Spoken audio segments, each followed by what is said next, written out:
Mi papá me da asco. Así, sin más, lo dijo. Pensando que yo dormía. Lo dijo desde el cuarto de al lado, con la voz baja pero clara, como quien se desahoga con rabia y sin remordimiento. Y yo simplemente me quedé en silencio. No dije nada, ni un suspiro. Solo apreté los ojos. Me dolió más que cualquier enfermedad, más que cualquier golpe que la vida me haya dado antes, porque ese asco venía de mi propio hijo. Mi nombre es Don Eliseo. Tengo 78 años. Y esta historia que estás por escuchar no es bonita, pero es verdadera. Nací en una zona rural de Michoacán. Trabajé desde niño con las manos en la tierra, y me hice hombre empujando carretillas de cemento cuando apenas tenía 14. Después de mucho esfuerzo, logré montar una pequeña empresa de materiales de construcción, que con los años se convirtió en algo digno.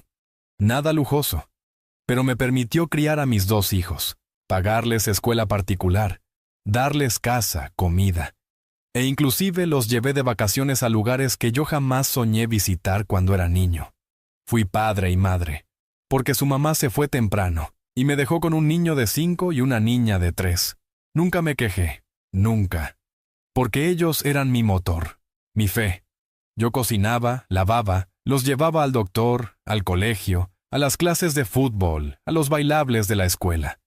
Trabajaba de sol a sol, y aún así me las arreglaba para leerles un cuento antes de dormir. Y lo hacía con gusto. No porque me tocaba, sino porque yo los amaba con todo lo que tenía. Y ahora, casi 40 años después, escucharlo decir eso, me da asco mi papá. No pude dormir esa noche. Me quedé mirando al techo como un fantasma, con el corazón encogido, la mente repitiendo esas palabras como un eco maligno. No sabía si llorar o reírme por haber sido tan tonto, tan ciego, porque ahora todo tenía sentido. Las miradas impacientes, los suspiros cuando hablaba, los comentarios sarcásticos en las comidas familiares. Yo solo no quería verlo. Me aferraba a la imagen de ese niño que me abrazaba con los brazos cortitos, con las manos llenas de lodo, que me decía, «Papi, no te vayas», cada vez que salía a trabajar. Pero ese niño ya no existía. Lo que quedaba ahora era un hombre frío, ingrato y cruel. Al día siguiente me levanté como siempre. Preparé café, puse pan sobre la mesa y esperé que saliera del cuarto. Cuando lo vi, me saludó con esa cara de siempre, como si nada. «¿Cómo dormiste, papá?» «Bien, hijo, muy bien». Y le ofrecí café, sin una pizca de rencor en la voz, porque yo ya sabía lo que tenía que hacer. No en ese momento, pero algo dentro de mí se quebró, o mejor dicho, algo despertó. Durante todo el día sus palabras no se iban de mi cabeza. Me miraba en el espejo y me preguntaba, ¿eso soy yo? ¿Un estorbo? ¿Una molestia? ¿Un viejo que provoca asco? Recordé todas las veces que dejé de comprarme ropa para pagarle un curso. Todas las veces que dormí en la sala cuando él venía con su esposa, para que tuvieran privacidad.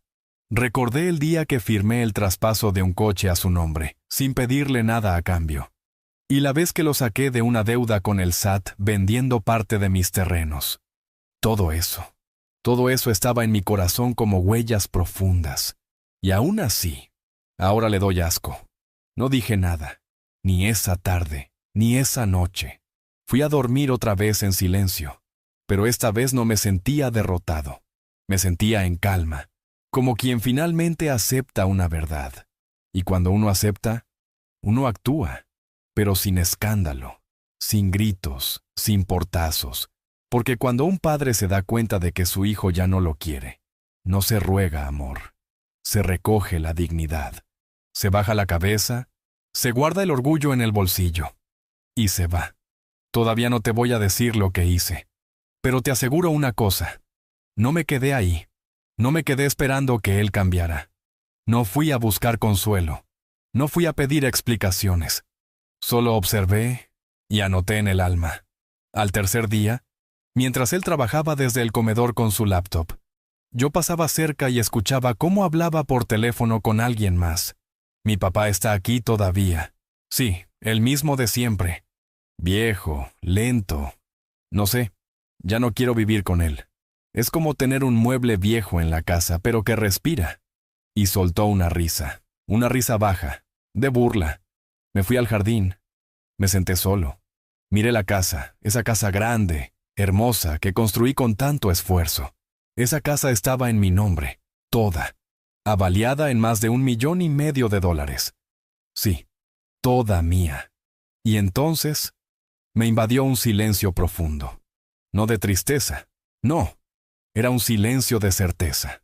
Como si una voz dentro de mí dijera, Eliseo, ya es hora. Essa noite, abri uma gaveta do armário. Peguei uma caneta azul e um papel velho que estava dobrado ali fazia anos e comecei a escrever algo. Algo que ele nunca esqueceria. Mas isso eu te conto depois. Comenta aí. Si tú hubieras escuchado eso de tu propio hijo, ¿qué habrías hecho tú? Y dime también, ¿desde qué rincón del mundo me estás escuchando? Porque esta historia recién está comenzando. No escribí una carta larga. No, ni siquiera usé palabras rebuscadas. Solo escribí lo necesario, unas líneas, claras, directas, como todo en mi vida. La dejé bien doblada, metida dentro de un sobre amarillo que tenía guardado hacía años, junto con otros papeles importantes. Lo apoyé sobre mi escritorio y seguí con el resto del plan, sin apuro, sin ansiedad, porque cuando uno ha sido humillado de esa manera, no hay urgencia, hay decisión.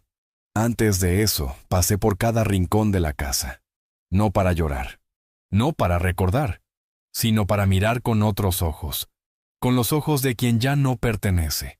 Caminé por el pasillo largo que construí con mis propias manos cuando todavía no había terminado de pagar el préstamo.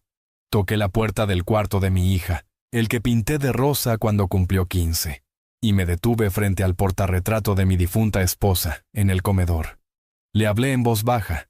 Le dije, perdón por no haber visto antes quién se estaba convirtiendo nuestro hijo. Y después me fui al banco. Tenía cita con mi asesor financiero. Un joven muy correcto, con quien ya había hablado otras veces. Él sabía que yo no tenía muchos gastos, que vivía de mi pensión y de algunas rentas. Pero lo que nadie sabía era que yo tenía un fondo guardado, una cuenta en dólares que empecé a formar muchos años atrás, por si acaso. Porque todo hombre precavido sabe que el por si acaso siempre llega. Ese día, retiré el monto que necesitaba para hacer lo que tenía que hacer, sin mover mucho, sin levantar sospechas. Por la tarde, fui a hablar con la misma inmobiliaria que me ayudó a comprar la casa hacía 30 años. Me atendió un señor mayor, que aún me recordaba. ¿Don Eliseo? Qué gusto verlo. ¿Qué lo trae por aquí? Quiero vender mi casa, lo antes posible. Él me miró con sorpresa. Me preguntó si estaba seguro. Le dije que sí, que quería discreción. Y le dejé claro.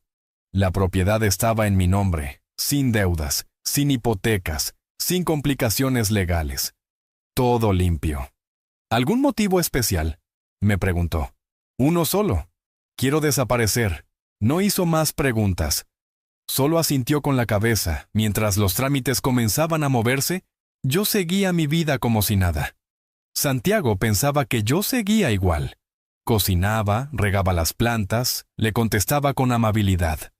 Pero ya no era el mismo. Había una distancia invisible entre nosotros. Una distancia que él no veía, pero yo la sentía como una muralla. Una noche, él trajo a unos amigos a cenar en casa. Rieron, tomaron cerveza, pusieron música. Yo no dije nada. Me encerré en mi cuarto, pero pude oír, otra vez, su voz. Mi papá no se entera de nada. Ya está viejo.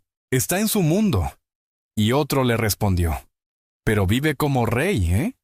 Esa casa es un palacio. Y él soltó una carcajada. Claro, mientras viva. Que la aproveche. Después me queda a mí. Fue ahí, en ese momento, que supe que mi decisión era correcta. Pasaron unos días y la venta avanzaba rápido. El comprador era extranjero. Quería pagar al contado. Tenía prisa, igual que yo. Todo se alineó como si la vida misma dijera, «Ya basta, Eliseo. Sal de ahí. La noche anterior a la firma dormí poco. No por dudas, sino por emoción. No era venganza lo que sentía, era alivio. Era como si por fin me quitara una piedra del alma. A la mañana siguiente, firmé los papeles. Vendí la casa por $1,500,000. Me depositaron el dinero en una cuenta nueva, en otro banco, con otro nombre como beneficiario legal, el mío, pero con un código de privacidad reforzada. Nadie podría rastrear nada. Lo tenía todo planeado, todo limpio. Regresé a casa, la que, desde ese momento, ya no era mía. Santiago aún no había vuelto del trabajo. Tenía tiempo. Así que subí al cuarto, empaqué mi maleta, la de siempre, la de lona verde, metí ropa suficiente, mis documentos, el reloj de mi padre, un par de fotos antiguas y, por supuesto, el sobre con la nota. La dejé sobre la mesa del comedor, con una piedra encima para que no volara. Y salí. No tomé taxi. Caminé hasta la esquina. Tomé un bus al centro. Desde ahí, directo al aeropuerto. Ya tenía el boleto comprado hacía 3 días. Un pasaje de ida, sin retorno, sin avisos, sin despedidas. Y mientras el avión despegaba, sentí paz. Una paz rara, silenciosa, de esas que uno solo conoce después de mucho dolor. Santiago llegó esa noche y me llamó. 1 vez, 2, 3. No contesté. Me dejó un mensaje. «¿Papá? ¿Dónde estás? ¿Por qué no estás en casa?» Minutos después, otro mensaje. «¿Qué significa esto? ¿Vendiste la casa? ¿Estás loco?» Y por último, uno más corto, más áspero. «¿Qué hiciste, viejo?» Yo no respondí ninguno. Y lo único que encontró fue el billete que le dejé sobre la mesa. Ese mismo que escribí con letra firme y sin temblor. «El que te da asco se fue y se llevó todo. Ya no tiene por qué darte vergüenza. Ahora, aprende a vivir sin él. Adiós, hijo, porque llega un momento en que el silencio no es cobardía, es justicia, y aún faltaba lo mejor, porque él creía que todo era suyo, pero no tenía idea de lo que aún venía. Nunca pensé que a mi edad volvería a empezar desde cero. Pero también es verdad que nunca imaginé que mi propio hijo me iba a empujar hasta ese punto. El avión aterrizó en Monterrey a las 9 de la noche. Nadie sabía que yo estaba ahí. Nadie me esperaba. Pero por primera vez en mucho tiempo no me importaba. Había reservado una habitación sencilla en una pensión modesta del centro. Nada lujosa, pero suficiente para pasar unas semanas mientras decidía mi próximo paso. Me registré con un nombre compuesto, usando mis 2 apellidos, y pagué por adelantado en efectivo. No quería dejar rastros. No porque tuviera miedo, sino porque no quería que nadie viniera a buscarme. Y menos él, porque yo lo conocía. Sabía que tarde o temprano Santiago iba a reaccionar. No por amor, no por preocupación, por interés. Esa misma noche, mientras me acostaba en la cama dura de la pensión, revisé mi celular viejo y vi más de 20 llamadas perdidas. Todas de él. Más mensajes, más audios. Algunos en tono de súplica, otros de furia, uno incluso insultándome. ¿Cómo se te ocurre hacer una estupidez así? ¿Qué voy a hacer ahora? ¿Dónde estás, viejo idiota? Apagué el teléfono. Lo envolví en un trapo y lo dejé dentro de la maleta. No iba a responder. No iba a darle explicaciones, porque ya no tenía que hacerlo. Había pasado toda mi vida dándole a él lo que nunca me pidieron a mí. Mi padre fue estricto, duro, silencioso. Nunca me abrazó. Nunca me dijo, te quiero. Pero me enseñó a tener palabra, a ser honesto, a sostener lo que digo, a no vender mi dignidad por cariño. Yo quise ser distinto. Quise ser un padre más cálido, más presente. Pero me equivoqué. Confundí amor con sobreprotección, bondad con debilidad. Y él se acostumbró a un padre que siempre estaba, que siempre decía que sí, que nunca reclamaba nada. Hasta que se sintió con derecho a despreciarme. Los primeros días en la nueva ciudad fueron extraños. Me despertaba temprano, como siempre, y salía a caminar por las calles sin rumbo. Observaba a la gente pasar, los vendedores ambulantes, los niños saliendo de la escuela. Y pensaba, ¿cuántos de ellos también fueron abandonados por sus hijos? ¿Cuántos viejos como yo andan por ahí, caminando solos con el corazón partido, fingiendo que no les duele? Compraba un café en un puestito de la esquina, me sentaba en la plaza y veía la vida continuar, como si nada hubiera pasado, como si mi historia no importara. Pero yo sabía que importaba. Tal vez no para el mundo, pero sí para mí. Una tarde me encontré con un hombre mayor, don Roque, que también vivía en la pensión. Nos sentamos a conversar. Me preguntó si tenía familia, y yo le respondí que alguna vez la tuve. Me miró en silencio y después me dijo, hay cosas que se pierden, y ya no vale la pena buscar. Tenía razón. Le conté un poco de lo que había vivido, sin dar nombres ni detalles, solo lo suficiente. Y él me dijo, hizo bien, viejo. Nadie tiene derecho a tratarte como basura, ni siquiera un hijo, menos aún un hijo. Esa noche dormí más tranquilo. Mientras tanto, supe por la señora de la pensión que había una casa en las afueras, en renta, pequeña pero acogedora. Fui a verla. Estaba rodeada de árboles, con un jardincito al frente, y una hamaca vieja colgando entre dos pilares de madera. Me gustó. Me hizo acordar a los tiempos en que mis hijos eran niños, cuando colgaban hamacas entre los árboles del patio y jugaban a empujarse hasta casi tocar el cielo. Alquilé la casa por 6 meses, también pagados en efectivo. Compré muebles sencillos, un televisor, una estufa, un sillón cómodo y una mesa de madera clara, y me instalé. Así, en silencio, sin decirle a nadie, empecé de nuevo. A los 78 años. Pero claro, la historia no iba a terminar ahí. Un día, mientras caminaba por el mercado, mi antiguo celular, que había dejado guardado, empezó a sonar. Lo había encendido solo para hacer un trámite bancario. Y ahí estaba. El mensaje. Un correo, formal, escrito por un abogado. Mi hijo Santiago me estaba notificando de una intención de impugnación de venta, alegando que yo no estaba en pleno uso de mis facultades mentales al momento de vender la casa. Tuve que leerlo 3 veces para creerlo. Él quería alegar que yo estaba senil, que me estaba volviendo loco, que no sabía lo que hacía. No me enojé, no me desesperé, solo respiré hondo y sonreí, porque yo ya había previsto todo eso. Antes de la venta, había pedido a mi médico un certificado completo, firmado y sellado, donde constaba que yo gozaba de total lucidez, tanto física como mental. También había hecho una grabación en video con el notario explicando que la venta era voluntaria, consciente y sin ningún tipo de presión.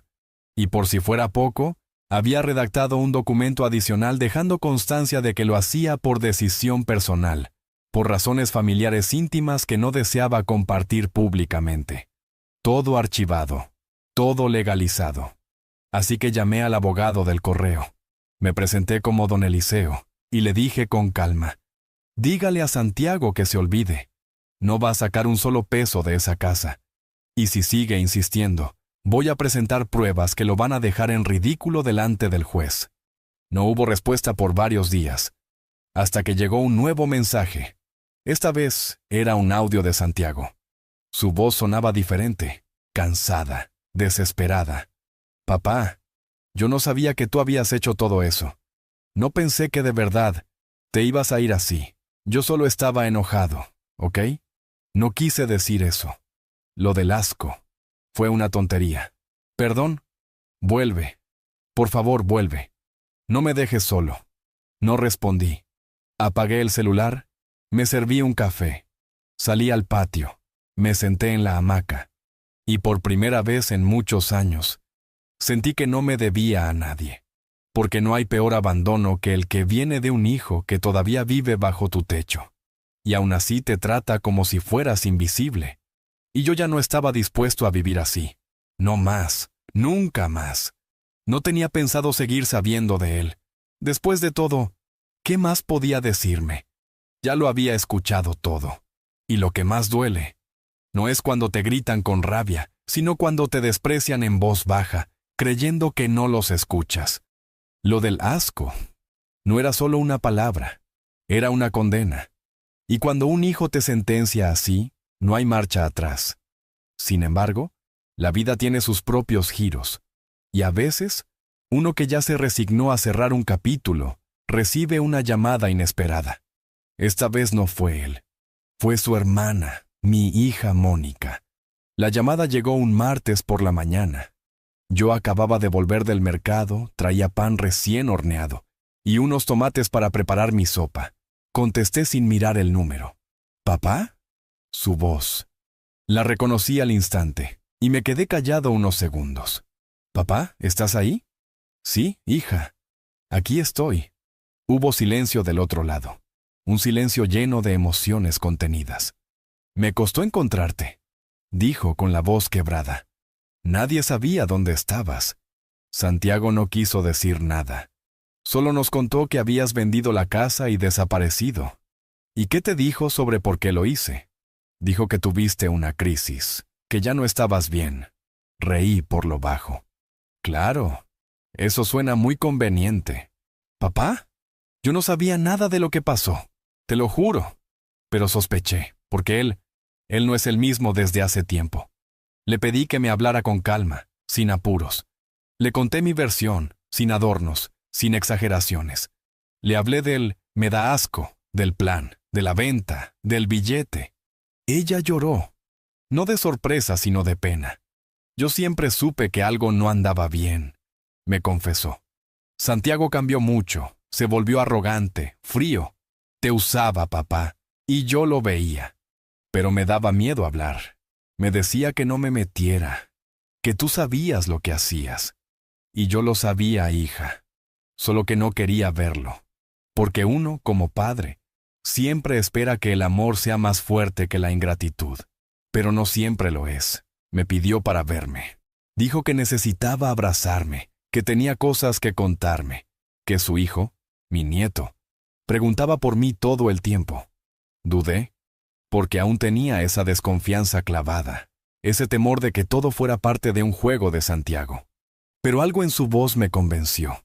A Mónica yo siempre la sentí más sensible, más justa, y al fin y al cabo, no todos los hijos son iguales. Una semana después, ella llegó a mi nueva casa. La vi bajar del taxi con los ojos llenos de agua, cargando una bolsa con pan dulce y una caja con fotos viejas. Nos abrazamos largo. Lloramos sin decir nada. Solo ese abrazo. Ya decía todo lo que hacía años no nos habíamos dicho. Pasamos horas hablando. Me contó cosas que me dejaron helado.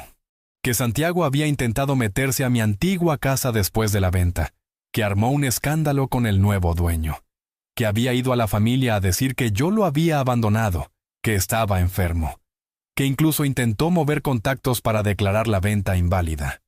Pero nadie le creyó, porque los papeles estaban en regla y porque, a fin de cuentas, el tiempo pone a cada uno en su lugar.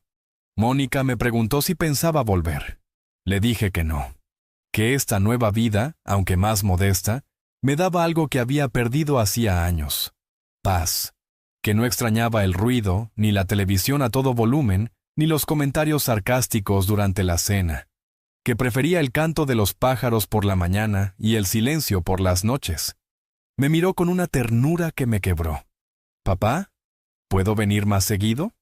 «Siempre, hija. Esta puerta siempre va a estar abierta para ti». Esa tarde, cuando ella se fue, me senté en la hamaca con una taza de café. Miré el atardecer y me quedé pensando, ¿cuántos hombres como yo han tenido que empezar de nuevo después de toda una vida entregada? ¿Cuántos padres son descartados como si fueran muebles viejos? La sociedad nos aplaude cuando trabajamos y proveemos, pero cuando envejecemos, nos quiere en silencio. Y cuando un hijo dice, «Mi papá me da asco», lo que realmente está diciendo es, «Ya no me sirve». Pero ahí es donde uno tiene que responder, no con odio, no con gritos, sino con dignidad, con pasos firmes, con decisiones que enseñen sin necesidad de palabras. Y esa lección, Santiago la estaba empezando a entender, dañado por su propio eco. porque las cosas que se dicen en voz baja a veces retumban toda la vida, y la mía recién estaba encontrando el volumen justo. Después de aquella visita de Mónica, los días empezaron a tener otro sabor. No era felicidad, no exagero, pero era como una calma mansa, como cuando deja de llover después de semanas, y por fin se ve el cielo sin nubes. Ella venía a verme cada sábado por la tarde. Traía comida hecha por sus propias manos. Me ayudaba con cosas de la casa, barría el patio, me escuchaba sin interrumpirme. Y lo más hermoso de todo, traía a mi nieto, Emiliano, un niño de apenas 8 años que, con una mirada, me devolvía algo que creía perdido: la ternura sincera. La primera vez que Emiliano vino, se me acercó tímido, con una pelota en la mano y me dijo: ¿Tú eres mi abuelito Eliseo? Yo tragué en seco. Sí, mijo, yo soy. ¿Y por qué no vivías con nosotros? Mamá decía que estabas de viaje. Lo miré con cuidado. Elegí las palabras. A veces los adultos también necesitan encontrar su lugar, hijo. ¿Este es tu lugar ahora? Creo que sí. ¿Te gusta? Él asintió y sin más me abrazó fuerte. Sin explicaciones, sin juicios. Ese abrazo fue la medicina que necesitaba mi alma. Con el pasar de las semanas mi vida fue tomando una rutina nueva. Los lunes limpiaba la casa, los martes iba al mercado, los miércoles caminaba por el parque con don Roque, los jueves escribía en una libreta donde empecé a dejar registradas mis memorias, los viernes cocinaba algo especial, y los sábados esperaba a Mónica y Emiliano con los brazos abiertos. Nunca los domingos, ella nunca podía. Decía que Santiago siempre reclamaba su presencia ese día. Irónico, ¿no?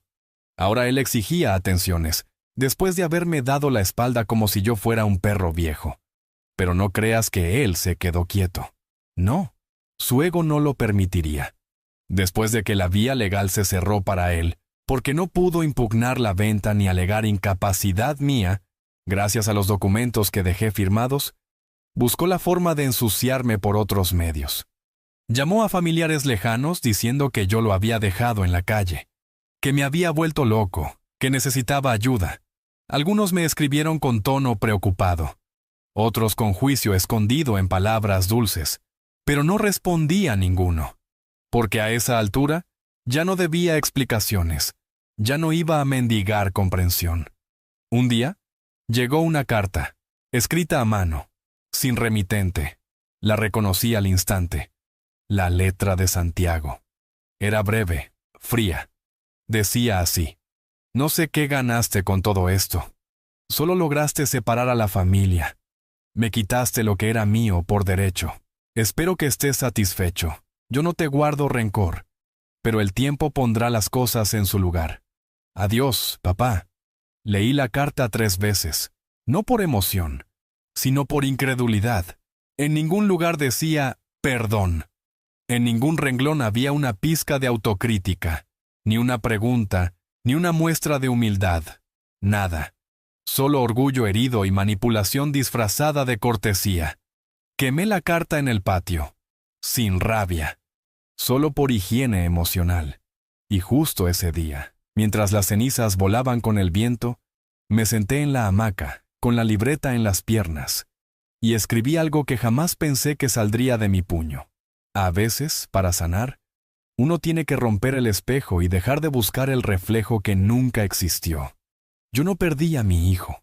Perdí la ilusión de que era alguien que no fue. Esa frase se quedó conmigo. Fue como una clave para abrir muchas puertas internas. Y cada puerta que se abría, me liberaba de una culpa que yo mismo me había puesto al hombro.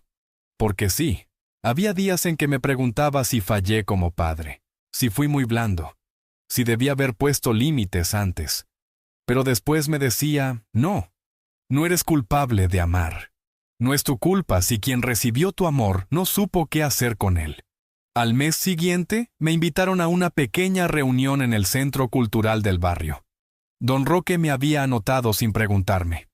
Era un encuentro de adultos mayores donde compartían experiencias de vida, jugaban ajedrez, contaban anécdotas. Al principio no quería ir, pero él insistió. Y fui. Me encontré con hombres y mujeres con historias que me dejaron sin palabras. Una señora que fue abandonada por sus 5 hijos. Un hombre que se enteró que lo habían declarado muerto para quedarse con su pensión. Una abuela que crió a sus nietos como hijos y luego fue echada por la nuera. Y sin embargo, ahí estaban, sonriendo, vivos, contando sus historias como quien riega una planta para que otros florezcan. Me invitaron a hablar y hablé, con voz clara, con el pecho firme. Yo vendí mi casa y desaparecí, porque escuché a mi hijo decir que le doy asco. Y no me fui por orgullo, me fui por respeto a mí mismo, porque entendí que si no me defendía, nadie lo haría, y que el amor de un padre no debe ser usado como excusa para el abuso de un hijo. Hubo silencio, luego aplausos, y una señora me abrazó al salir, con lágrimas en los ojos. Gracias, don Eliseo. Usted dijo lo que muchos sentimos y no nos animamos a decir. Esa noche volví caminando a casa, con el corazón liviano, mirando el cielo estrellado como si fuera la primera vez, porque entendí algo fundamental. Mi historia no era única, y aunque eso dolía, también me hacía sentir menos solo. No era un caso aislado, era parte de una generación que dio todo, y que en muchos casos fue olvidada. Pero también era parte de una nueva ola, una ola de dignidad tardía, de justicia silenciosa, de padres y madres que dijeron basta. Al llegar, encontré una nota de Mónica bajo la puerta. Decía que Emiliano había dibujado algo para mí. Era una hoja con crayones. Él y yo, sentados en una hamaca, tomando café. Abajo, escrito con letra de niño, decía: mi abuelito ya no está triste. Y era cierto. Tal vez todavía tenía heridas, pero tristeza, ya no. Porque por fin había vuelto a ser dueño de mi propia vida, y no pensaba soltarla nunca más. Yo nunca fui hombre de lujos. Nunca necesité tener el coche más nuevo ni los zapatos más caros. Mi mayor riqueza siempre estuvo en ver a mis hijos crecer con dignidad, con comida caliente en la mesa y un techo que no goteaba. Me bastaba eso. Pero cuando uno llega a cierta edad, se da cuenta de que hay cosas que no se compran ni con todo el dinero del mundo. El respeto, la gratitud, la mirada sincera de un hijo y el silencio tranquilo de una noche sin culpa. Esa paz, yo la había encontrado por fin en esa casita sencilla en Monterrey, rodeado de gente que no me juzgaba, que no me debía nada y por lo tanto, tampoco me usaba. Mónica venía cada vez más seguido. Y Emiliano ya conocía mi rutina. Sabía que los martes cocinaba sopa de fideos, que los jueves limpiaba el patio, y que los sábados le tenía guardadas unas galletas de limón que le encantaban. Nos reíamos mucho, jugábamos cartas. Me contaba de la escuela, de sus amiguitos, de cómo le decían el nieto del sabio cuando hablaba de mí. Y eso me llenaba de orgullo, porque aunque Santiago me había dado la espalda, Emiliano me devolvía la fe. Un viernes por la tarde, Mónica llegó más seria que de costumbre. Se sentó en la cocina mientras yo preparaba café y bajó la voz. «Papá, necesito contarte algo, pero no quiero que te enojes». «Dime, hija». «Santiago está mal. Muy mal». Me quedé quieto, con la cuchara en la mano. «¿En qué sentido?» «Lo echaron del trabajo. Parece que tenía problemas con varios compañeros. Y hubo una auditoría donde encontraron movimientos extraños. Él lo niega todo, pero las cosas no pintan bien. Está desesperado». No dije nada. Me limité a servirle el café y sentarme frente a ella. «¿Y tú qué piensas que yo debo hacer?» «Nada, papá. Solo quería que lo supieras. Él no me pidió que viniera. Ni siquiera sabe que estoy aquí. Pero creo que está tocando fondo. Y tú sabes cómo es. Cuando se siente acorralado, ataca. ¿Crees que va a venir a buscarme? No lo sé. Pero si lo hace, quiero que estés preparado». Asentí en silencio. Yo ya me imaginaba algo así. Santiago siempre había tenido esa mezcla de orgullo y desesperación que lo volvía peligroso cuando las cosas no salían como quería. Pensaba que el mundo le debía algo, como si todo lo que tenía fuera por derecho y no por esfuerzo ajeno. Y yo ya no estaba dispuesto a sostenerlo más. Esa noche no dormí mucho. Me senté en el sillón del patio, bajo las estrellas, y me puse a pensar en la vida, en cómo uno da todo por los hijos, y a veces termina huyendo de ellos, en cómo el amor no basta si no hay respeto, y en cómo, por mucho que duela, hay que aceptar que no todos los hijos merecen el mismo lugar en el corazón. Algunos se lo ganan, otros lo pierden. 2 días después, pasó lo que Mónica temía. Eran las 6 de la tarde. Yo acababa de regresar del centro, donde había ido a comprar unos clavos para reparar una tabla suelta del porche. Al doblar la esquina, lo vi. Santiago, sentado en la banqueta con la cara hundida entre las manos. Tenía ojeras profundas, la ropa arrugada, y ese gesto torcido de quien ya no tiene excusas. Me miró. Se puso de pie. «Papá». No dije nada. Seguí caminando hacia la puerta. Él me siguió. «Papá, por favor, solo escúchame». «¿Escuchar qué? ¿Otro discurso sobre cómo te debo algo?» «No, esta vez no». «Entonces habla». Se quedó parado, respirando hondo. Sus ojos estaban rojos. Me equivoqué, lo sé. Dije cosas que no debía, que ni siquiera sentía. Pero estaba enojado, frustrado. ¿Conmigo? Conmigo mismo, pero lo pagué contigo. Dijiste que te doy asco, ¿recuerdas eso? ¿Sí? Y dime, Santiago, ¿qué se hace con un padre que da asco? ¿Se le pide ayuda cuando todo sale mal? Bajó la mirada, no respondió. ¿Qué quieres ahora? Nada. Solo quería decirte que, si algún día decides volver a hablarme, estaré aquí. No te voy a molestar más, lo juro. Me miró por última vez y se fue. Caminó lento, arrastrando los pies, como quien ya no tiene a dónde ir. Entré a la casa, cerré la puerta, me apoyé contra ella y respiré profundo. No lloré, no sentí lástima. Solo sentí que ya no era el mismo, que ese hombre, Santiago, ya no tenía poder sobre mí, ni sus palabras, ni sus desgracias, ni su culpa, porque yo ya me había liberado. Y cuando uno se libera, no hay nada ni nadie que te vuelva a encadenar. Esa noche escribí otra frase en mi libreta, una que quiero que algún día Emiliano lea. El perdón no siempre es volver. A veces, perdonar es seguir caminando, pero por otro camino, lejos de quien te hizo daño. Y con eso dormí tranquilo. Porque a veces, la justicia no es castigo, es simplemente distancia. Y yo, por fin, estaba lejos de todo lo que me hizo mal. Nunca imaginé que la distancia más grande no fuera la de kilómetros, sino la que se mide en respeto. Porque ahora que lo pienso, Santiago y yo podíamos haber estado en la misma casa, bajo el mismo techo, comiendo en la misma mesa. Pero vivíamos mundos distintos. Él, cada vez más lleno de rabia, de desprecio, de una superioridad que no sé de dónde sacó. Y yo, cada vez más en silencio, tragando el dolor para no romper lo poco que quedaba entre nosotros. Pero ese silencio se terminó. No cuando me gritó, no cuando me ignoró, sino aquella noche, cuando pronunció esa palabra. Asco. Esa fue la chispa. Lo que vino después fue el fuego que arrasó con todo.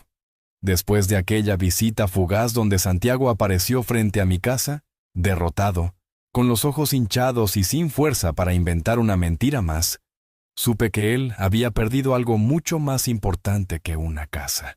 Había perdido a su padre, no físicamente, pero emocionalmente, y eso no se recupera con llanto ni con promesas. Esa noche dormí profundamente, tal vez por primera vez desde que todo comenzó. No soñé con él, no pensé en lo que podría haber dicho. Solo sentí paz, paz de haber dicho basta. Pasaron semanas. Mónica venía más seguido. Emiliano ya corría por el jardín como si fuera suyo, y yo hasta colgué una hamaca nueva solo para él. Los vecinos me saludaban por mi nombre. Me invitaron a dar unas charlas en el Centro Cultural para Adultos Mayores, y aunque al principio me resistí, terminé yendo. Conté parte de mi historia sin dar nombres, Muchos hombres me abrazaron después. Uno, con lágrimas en los ojos, me dijo, «Gracias por decir lo que yo no me atrevo a decir». Y entendí que el silencio de los viejos a veces es más grito que resignación. Pero cuando uno decide hablar, otros se levantan con uno. Una tarde de viernes, ya con la brisa fresca bajando del cerro, Mónica me contó que Santiago había ido a su casa, que estaba peor, sin empleo, con deudas, y que hasta había intentado vender cosas de su departamento sin el consentimiento del casero. Lo habían amenazado con denunciarlo. Y ahí estaba otra vez, revolcándose en su propio desastre, buscando culpables afuera, sin mirar lo que había sembrado. ¿Y qué quiere ahora?, le pregunté. Dice que necesita ayuda, que no puede solo. ¿Y tú le crees? No, papá, ya no. Pero es mi hermano. Y yo soy tu padre. Y por eso estoy aquí contigo. Ese diálogo me quedó resonando, porque yo sabía que en algún momento Santiago iba a volver. No para pedir perdón de verdad, sino para buscar un salvavidas. Y yo tenía muy claro que no sería yo quien se lo diera. Porque hay algo más valioso que tender la mano. Saber cuándo no hacerlo. 3 días después, sucedió lo inevitable. Llamaron a la puerta justo cuando yo terminaba de almorzar. Me acerqué con cuidado. No esperaba visita. Abrí y ahí estaba, Santiago. No traía maleta, no traía flores. Solo su cara larga y la voz rota. Papá, no tengo dónde dormir esta noche. Me quedé mirándolo. Me apoyé en el marco de la puerta y no dije nada. Lo perdí todo. Todo. ¿No? Lo que perdiste no fue todo, Santiago. Fue a mí. Y eso, lo perdiste mucho antes. ¿Tan duro vas a ser? ¿Después de todo lo que hiciste por mí? ¿Ahora me dejas así? Me dolió. No por sus palabras, sino por su manipulación. Aún en ese estado, no entendía, no asumía. ¿Sabes por qué no puedo dejarte entrar, Santiago? Porque no me pides perdón, me pides ayuda, y no son lo mismo. ¿Qué diferencia hay? Que el perdón nace del alma, y la ayuda del interés. Y tú no tienes alma en esta visita. Cerré la puerta, lento, sin violencia. Me temblaban las manos, no de miedo, sino de certeza, porque esa fue la última vez que lo vi. Después de eso, no supe más de él.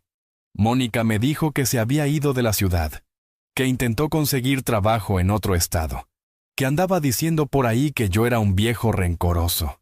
Me dio igual. No quise saber más. Me centré en mí, en Emiliano, en los sábados de sol, en los desayunos con pan de elote, en los libros que había dejado sin leer durante años. Empecé a escribir mis memorias, no con la idea de publicarlas, sino para dejarlas a mi nieto, para que un día, cuando él sea grande, sepa quién fue su abuelo. ¿Qué hizo? ¿Qué no permitió? ¿Qué defendió con dignidad? A veces, al caer la tarde, me siento en la hamaca con una taza de café.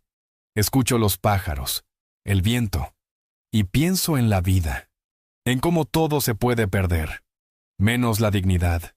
Y eso, aunque muchos no lo entiendan, es lo único que nos hace verdaderamente libres. No sé qué será de Santiago. No deseo que le pase nada malo, pero tampoco lo espero, porque aprendí que no todos los vínculos pueden salvarse. Algunos deben soltarse para que uno no se hunda con ellos. Y yo, por fin, dejé de hundirme, porque elegí nadar hacia la orilla, solo, pero en paz. Hay un tipo de soledad que no duele, una soledad escogida, que no se impone desde el abandono, sino desde la dignidad. Esa fue la que yo elegí, no para castigar a nadie ni para hacerme la víctima, sino para respetarme, porque después de toda una vida dando, llega el día en que uno también se da algo a sí mismo. Silencio, paz, distancia. Y desde que tomé la decisión de alejarme, fue como si el mundo por fin bajara el volumen, como si el ruido que me perseguía, el desprecio, la humillación, la manipulación, se quedara del otro lado de una puerta que ya no pensaba volver a abrir. Mis días seguían sencillos. Me despertaba temprano, me preparaba mi café, barría el jardín y me sentaba en la hamaca a ver salir el sol. A veces escribía, otras veces simplemente me quedaba ahí, respirando, escuchando el viento entre los árboles, viendo cómo las hojas caían una por una, sin apuro. Mónica venía cada fin de semana. A veces traía a Emiliano, otras venía sola. Me contaba sobre su trabajo, sobre cómo estaba intentando emprender algo por su cuenta. Me pedía consejos, se reía de mis chistes, me cuidaba. Me hacía sentir padre otra vez, pero no desde la obligación, sino desde el afecto genuino. Una mañana, ella llegó con una caja de cartón. «Papá, traje algo que creo que debes tener». «¿Qué es?» «Cosas tuyas que encontré en la casa vieja». Estaban guardadas en un armario, mezcladas con papeles de Santiago. Parece que las olvidaste. La abrí con curiosidad. Había fotos viejas, libretas, recibos, cartas de cuando mi esposa aún vivía. También una grabación en casete con mi voz, enseñándole a Santiago las tablas de multiplicar cuando tenía 8 años. La puse en una grabadora que aún conservaba y escuché mi propia voz diciendo, «Vamos, hijo, tú puedes, 9 por 7». Y la vocecita de él, chiquita, contestando con duda. Me quebré. Lloré sin hacer ruido, solo con los ojos, dejando que esa memoria me atravesara. Porque ese niño, ese sí me amó. Ese niño que repetía, «Gracias, papi», después de cada respuesta correcta. Ese sí me abrazaba fuerte sin vergüenza, pero ese niño se perdió en algún punto del camino, y yo no supe cuándo fue. Mónica me miraba en silencio, y cuando terminó la grabación, se acercó despacio. «¿Te arrepientes de algo, papá?» «Sí, de no haber dicho basta antes, de haber aguantado tanto por miedo a perder algo que, al final, ya no existía».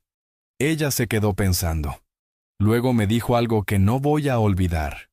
«Yo siempre te admiré, papá, pero desde que hiciste lo que hiciste, desde que tuviste el valor de marcharte, te admiro más».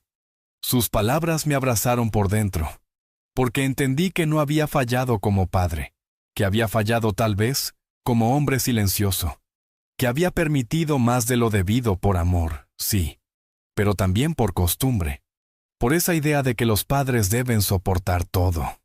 Y no, no deben. Días después, recibí una carta certificada. Era de un abogado. Me sorprendió. Pensé que ya no quedaban pendientes legales, pero al abrirla, entendí. Era un aviso de embargo. Santiago había usado mi nombre como garantía en un préstamo que nunca pagó. Una firma falsificada, claramente. Yo ya no figuraba como propietario de la casa, pero él había intentado utilizar mi nombre antiguo en documentos viejos. El banco había detectado la irregularidad y ahora iniciaban una investigación. No podían culparme, pero sí me pedían colaboración. Llamé de inmediato al abogado que me había asistido en la venta de la casa. Le conté todo. Al día siguiente, presentó una denuncia formal por suplantación de identidad. Teníamos pruebas, firmas comparadas, fechas, declaraciones notariales. Todo en regla. No me sorprendió. Ya conocía bien de lo que Santiago era capaz, pero esta vez me dolió menos, porque ya no me afectaba en lo personal. Era como si ese capítulo estuviera tan lejos, que su sombra ya no alcanzaba a tocarme. Lo que más me molestó fue pensar en Emiliano, en el padre que tenía, en el ejemplo que estaba viendo. Por eso decidí algo. Llamé a Mónica y le dije que quería abrir un fondo de estudios para el niño. No lo puse a nombre de ella, ni siquiera mío. Lo puse con una cláusula especial, intocable hasta sus 18 años, con supervisión legal y un tutor financiero designado. Aseguré que ese niño, al menos él, no repetiría la historia. ¿Y si Santiago se entera?, me preguntó Mónica. Que se entere. No le debo explicaciones. Le debo a mi nieto algo mejor. Ella lloró. Me abrazó con fuerza. Me dijo, «Gracias por no rendirte, papá. Yo ya me rendí una vez, cuando creí que todo estaba perdido. Pero ahora, no. Ahora estoy más vivo que nunca». Esa noche, escribí una carta para Emiliano. La guardé en una caja fuerte con el documento del fondo. Le conté quién era yo, qué había pasado, cómo un hombre puede caer, pero también puede levantarse. Le dije que siempre lo amé, que fue mi esperanza en medio del naufragio, y que esperaba que, algún día, él también pudiera ser un hombre digno, justo, diferente a su padre. No con odio, sino con conciencia. Las semanas siguientes fueron tranquilas. El abogado me informó que Santiago no se presentó a declarar, que estaba en otro estado, que probablemente enfrentaría consecuencias legales. No me alegré, pero tampoco me apené. Porque lo que sucede cuando uno juega con fuego es que tarde o temprano se quema. Y él, hacía tiempo, había perdido el control del incendio que había provocado. Una tarde, mientras regaba el jardín, vi pasar a Emiliano en bicicleta, con una sonrisa de oreja a oreja. Se detuvo frente a la reja y gritó: «¡Abuelito, te quiero mucho!». Yo solté la manguera, me acerqué y le respondí: «Y yo a ti, hijo, más de lo que imaginas». Y en ese momento supe que todo valió la pena. Cada lágrima, cada silencio, cada decisión difícil. Porque lo que uno siembra con amor, aunque el camino esté lleno de piedras, siempre termina floreciendo. Solo hay que tener valor para no abandonar la semilla, y paciencia para esperar la primavera. Hay silencios que gritan verdades más fuertes que cualquier palabra. Y en ese punto de mi vida, ya no necesitaba explicaciones ni disculpas. Porque cuando uno ha sido herido de verdad, lo que más desea no es que el otro sufra, sino que uno mismo deje de sufrir. Y eso, por fin, estaba ocurriendo. Yo me había curado. No con medicinas, no con terapia. Me curé con distancia, con dignidad, con la certeza de que lo que hice fue justo. Y sobre todo, con el amor sincero de quienes sí decidieron quedarse. Como mi hija, como mi nieto. Mi rutina se había vuelto sagrada. Amanecía temprano, leía un poco antes del desayuno, hacía caminatas lentas por el vecindario, saludaba a los vecinos, a veces ayudaba a cargar alguna bolsa, o simplemente me sentaba en la banca de la plaza a ver la vida pasar. Descubrí que uno puede empezar de nuevo incluso a los 80, si deja de esperar algo de los demás y empieza a escucharse a uno mismo. Pero un domingo, que Mónica no vino como de costumbre, sentí algo extraño, una inquietud en el pecho. No era angustia, era como si el aire se hubiera puesto espeso. Pensé que quizá estaba enferma. Al día siguiente me llamó. «Papá, necesito que estés tranquilo con lo que te voy a decir». ¿Pasó algo? Santiago. Está detenido. No dije nada. ¿Por qué? Intentó falsificar una firma de un documento de propiedad que ya no existía. El nuevo dueño de tu antigua casa lo denunció. Lo detuvieron saliendo de una notaría. ¿Está en la cárcel? Sí. ¿Y tú fuiste a verlo? Fui, pero no me dejaron pasar. Él solo pidió que te avisara. Me quedé en silencio, sentado frente a la ventana, viendo pasar una pareja de ancianos tomados de la mano. Pensé, ¿en qué momento se rompió todo? ¿Cuándo fue que mi hijo se convirtió en un extraño? ¿Dónde quedó ese niño que me abrazaba cuando se caía de la bicicleta? ¿Qué quieres que haga, Mónica? Nada, papá. Solo quería que lo supieras. No para que lo salves, sino para que estés en paz con tu decisión. Ya estoy en paz, hija, hace tiempo. Lo que pase con Santiago ahora es consecuencia de sus propios actos. Lo sé. Gracias por avisarme. Colgué el teléfono.